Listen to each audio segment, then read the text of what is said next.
Panelist का ये ख्याल है, जो मैं ट्विटर देख रहा था सीनियर सहाफियों का और उनका, कि ये रिफ्लेक्ट हो रहा है कि चेयरमैन तहरीक इंसाफ की सियासत जो है वो खत्म हो चुकी है। आप समझते हैं कि उनकी सियासत जो है वो खत्म हो चुकी है? जी, इम्तिहान ज़रूर है उनके लिए, क्योंकि 2018 के इलेक्शन से पहले मुस्लिम लीग नून के कायद को, मुंतखब वज़ीर आज़म को नाहक फैसले से डिस्क्वालीफाई करके एक रास्ता खोला गया था दूसरे जो उनके मुखालफिन थे उनको दबाकर उनसे सियासी जो उस वक्त की मुक़तदरा ने तोड़ फोड़ की थी।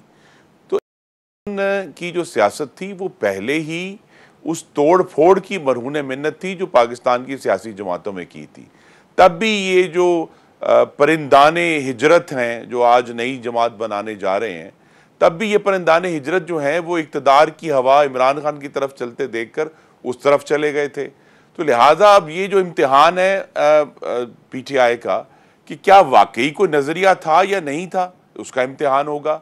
और ये भी होगा कि भी क्या पीटीआई में ऐसे लोग हैं मुस्लिम लीग नून के कायदीन की तरह जो 22-22 महीने जेल की सोबत बर्दाश्त करें, मुस्लिम लीग नून के कायदीन की तरह डेथ सेल और टॉर्चर बर्दाश्त करें, लेकिन अपनी पार्टी के साथ खड़े रहें, क्योंकि ऐसी जो एविडेंस है वो नहीं है। और इसी तरह पाकिस्तान की तारीख में बहुत सारी जमातें गुजरी हैं, कन्वेंशन मुस्लिम लीग गुजरी है, काफ लीग गुजरी है, पीपल्स पार्टी पेट्रियट गुजरी है, जो वक्ती इक़्तिदार के लिए तो बनी लेकिन उनकी कोई मुस्तकिल हैसियत नहीं थी।